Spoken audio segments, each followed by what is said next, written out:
सर्वांना जय भीम नमो बुद्धाय। मी सध्या नागपूरच्या भीमचौक परिसरामध्ये आहे आणि भीमचौक येथून आपण बघू शकता ही धम्म रथ यात्रेला आता प्रारंभ होत आहे। हे लेझिमचे पथक इथे दिसत आहे।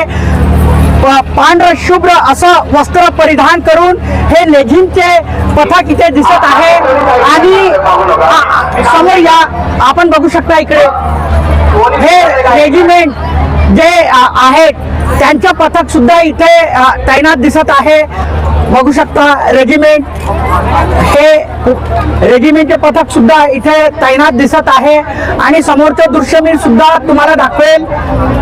इथे पंचशीलचे ध्वज दिसत आहेत बघा आणि डिसिप्लिन मध्ये असं हे धम्म रथ यात्रा या भीम चौकातून निघत आहे। हा फुलांचा वर्षाव बघू शकता तुम्ही आणि इथे हा हातामध्ये पंचशीलचा ध्वज बघू शकता तुम्ही आणि हा फुलांचा वर्षाव या धम्म रथ यात्रेमध्ये जे सहभागी उपासक उपासिका झालेले आहेत त्यांच्यावर हा फुलांचा वर्षाव करताना हे उपासक दिसत आहेत आणि तथागत भगवान गौतम बुद्ध महामानव डॉक्टर बाबासाहेब आंबेडकरांच्या जयघोष करताना आपल्याला दिसत आहेत।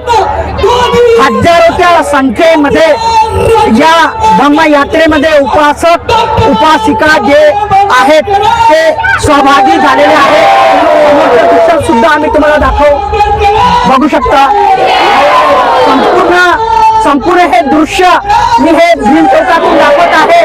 महामानव डॉक्टर बाबासाहेब आंबेडकर आणि तथागत भगवान गौतम बुद्धांचा जयघोष करताना उपासक उपासिका दिसत आहेत। महामानव डॉक्टर बाबासाहेब आंबेडकरांचा भीम चौक येथे हा अर्धाकृती पुतळा आपण बघू शकता।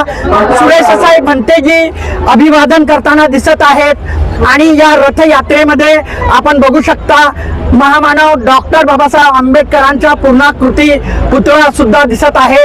पंचशीलचा ध्वज हातामध्ये दिसत आहे आणि एकूणच सांगायचं झालं तर हजारोच्या संख्येमध्ये उपासक उपासिका जे आहेत ते पांढर शुभ्र वस्त्र परिधान करून या धम्म यात्रेमध्ये सहभागी झालेले आहेत। भीम चौकातून ही धम्म यात्रा निघालेली आहे आणि दीक्षाभूमी येथे या धम्म यात्रेचे समापन होणार आहे आणि जयघोष बघू शकता।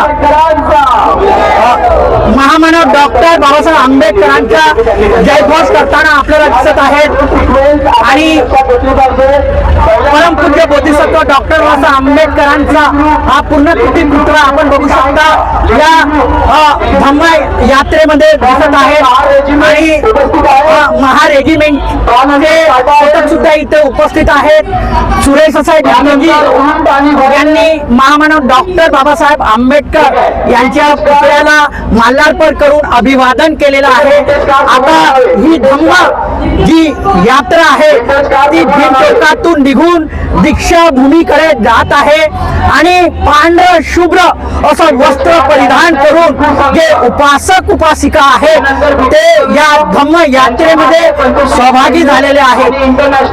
जगाला युद्ध नको युद्ध हवा असा संदेश या धम्म यात्रेच्या माध्यमातून दिला जात आहे आणि या यात्रेला आता नागपूरच्या ऐतिहासिक अशा भीम चौकातून सुरुवात होत आहे आणि पवित्र दीक्षाभूमी येथे या धम्म यात्रेचं समापन होणार आहे।